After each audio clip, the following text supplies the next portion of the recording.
Just next, we're going to call Breanna Schermerhorn.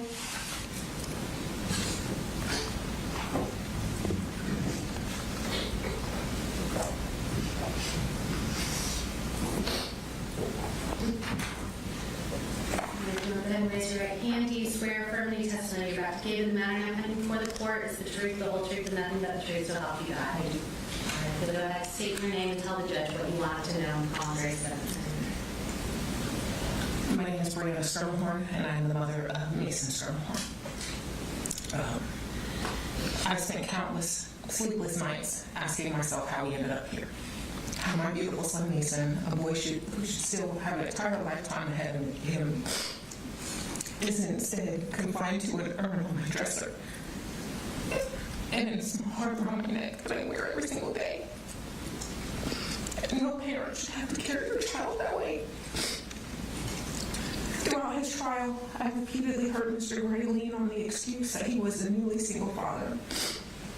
And I reject that excuse completely. Parenting is hard. Parenting alone is even harder.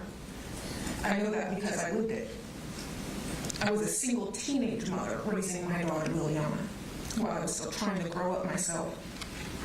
I didn't have the years of life experience. I didn't have the financial security. I didn't have the support system that Mr. Gray had.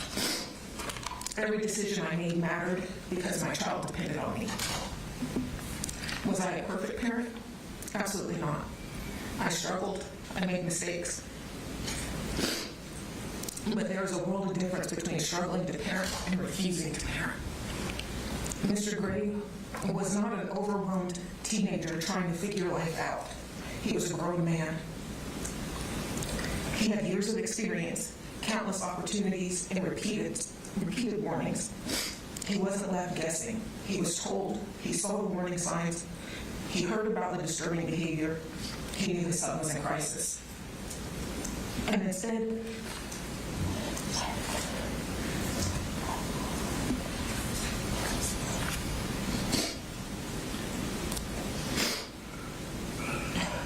of acting, he chose to look away. Instead of intervening, he chose inaction. Instead of protecting his son from himself and protecting our community from the danger his son posed, he armed him. That wasn't an accident. That wasn't bad luck. That wasn't simply poor judgment. That was a choice. A choice that handed a troubled teenager the very weapon that was later used to murder my son, along with Christian, Ricky, and Christina. People keep calling this a tragedy. It was. The tragedies are unavoidable. This wasn't unavoidable. This was preventable. Because of the choices made inside the Gray household, 4 families were handed life sentences of grief. Mason will never graduate. He will never fall in love. He will never build the career he dreamed of. He will never marry.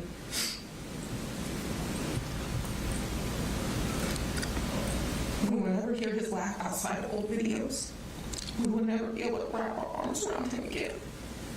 Every birthday, every holiday, every family gathering, every milestone will forever be defined by the person who should be there but never will. And it wasn't just our families that were robbed. An entire school lost the sense of safety. Children who should have been worried about homework now carry memories of gunfire. Teachers who dedicated their lives to protecting children were forced into an unimaginable nightmare. Our community will never be the same. Even as a young single mother, I understood something that Mr. Gray apparently did not. I could not control every choice my children would eventually make, but I was responsible for controlling what I put into their hands.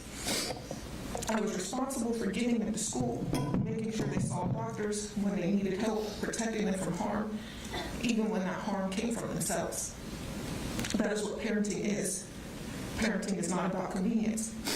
It's not about avoiding difficult conversations. It's not about pretending warning signs don't exist because dealing with them is uncomfortable. Parenting requires responsibility. It requires sacrifice. It requires showing up, especially when it's hard.